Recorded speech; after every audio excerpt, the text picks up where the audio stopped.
Hello and welcome to another episode of Damn Good Podcast. This show is going to take you for a ride. We're going to go through my life as it happens. We'll talk fitness, business, mindset, strategy, and tactics. The big question, what do I need to know today to get better tomorrow? I'm Dillon Mitchell, and this is Damn Good Podcast. Hey guys, welcome to another episode of Damn Good Podcast. Today, we're going to be talking about your why. I know yesterday we talked about purpose, and it's going to be somewhat similar to your why. But this is going to be an exercise that we're going to go through as to 7 levels deep on why you're doing what you're actually doing and really the true meaning, purpose behind it. So if you like this episode, if you like this exercise, give us a follow, like us, rate us, comment, all that stuff, and share it with a friend. So guys, going through this exercise, and I've done it a few times in the past. It'll be live, so I don't have anything written out on why I'm doing it or any of my answers. So this is going to be a kind of live Q&A, if you will. So the thing that we're going to go through is going 7 levels deep. So for any given thing on why you're doing what you're doing, we're going to take my company, Cowabunga Studios, on why Cowabunga Studios was created. So the initial reason was nobody in the firms that I was working for wanted to pursue this. They didn't believe in software. That's where construction was heading. So why did I take that upon myself? So 2 questions. Why did I start it? Now, why did I take that upon myself? Because they didn't believe. I believe that software automation, software in general, was how the industry could move forward. There was so much power behind it. And I could see, and I have a much clearer picture now, that this is where the industry is heading. This is where we're going. Well, why did I see it and these industry veterans didn't? Because I was in it, right? I was in the trenches. I was working on a Oculus Rift, and I saw the power of what software could do, what hardware could do, and the kind of acceleration curve that we were on with, and maybe not at the time. I do, like, looking back, see that we're on this acceleration curve. Okay, but why is it important that you did this? Why is it important you chase this dream? For me, I wanted to always run my own company. I was tired of people saying that I couldn't do something, and initially I wanted to prove that I could. I wanted to prove that I'm capable of growing a company and being my own boss, of being the leader of someone that can grow a mission and a movement. And this is something that I truly believe in, that this is not only where the industry is heading, this is the only way that the construction industry is going to improve. This is the only way that we're going to advance as an industry. There's nobody coming into construction, or very few. There's a high turnover rate and a high exodus out of the industry, especially like on the design side, where people like engineers would come in and then, spend. I had an intern that spent like 3 months with us. No, new hire spent like 3 months with us, and then he was done, right? He went back to school to get his PhD because he was like, I'm bored. I don't have enough. This is not for me.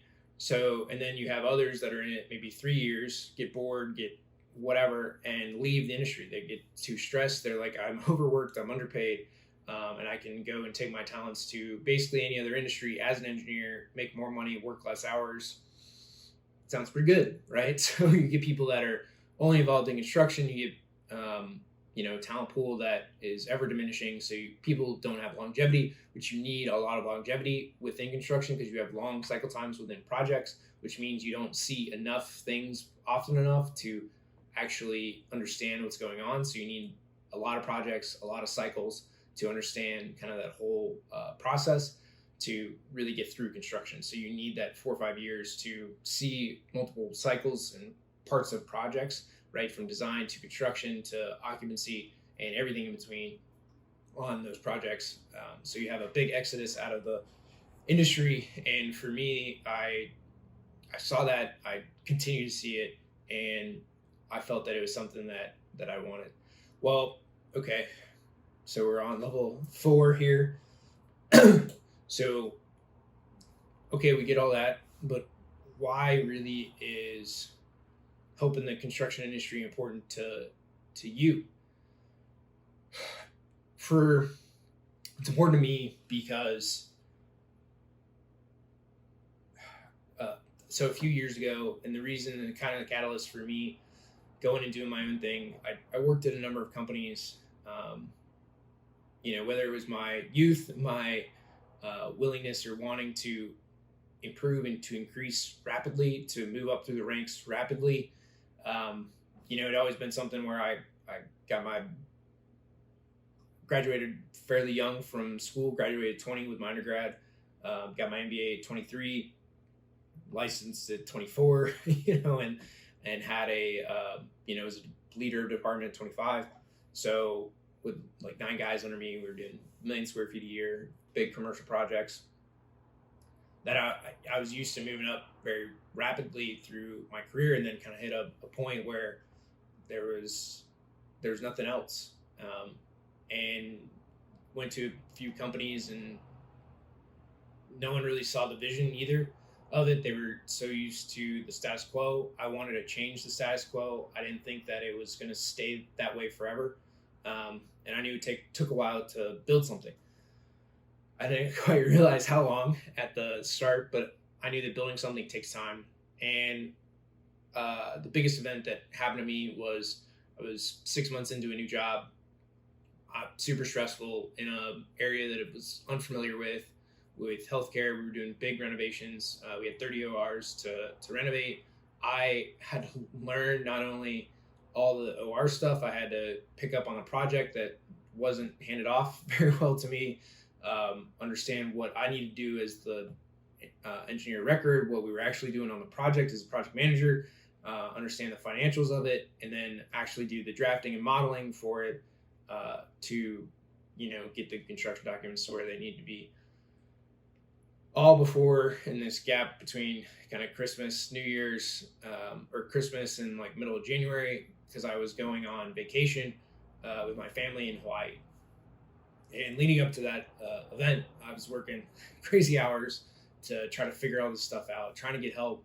Help came, but it wasn't the right help for what we were doing.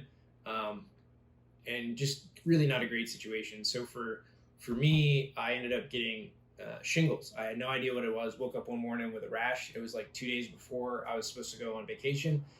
Woke up with this huge rash on my chest and back, was in tremendous pain, burning pain. And for me, it was something that I had to go through to kind of realize that I was so stressed out. There had to be a better way. And it was kind of the breaking point for me in knowing that I was going to exit that side of the industry to create something to help people so they never had to go through what I went through. And it would do everything else, right? It would help me be on my own path. It would help me be where I wanted to be. I moved across the country to be with my girlfriend, now wife, during that whole process, that whole phase. And, really was eye-opening to me. And now looking back, I see how many people have health concerns, health conditions, whether it's they have a heart attack, stroke, some other health condition. You look at people in construction, they've got more gray hair earlier in their life. They're 40 and they've got a full head of gray. I know as 2 years into being a department manager, I had a ton of gray hair. And now it's gone because I don't have that stress, that load on me.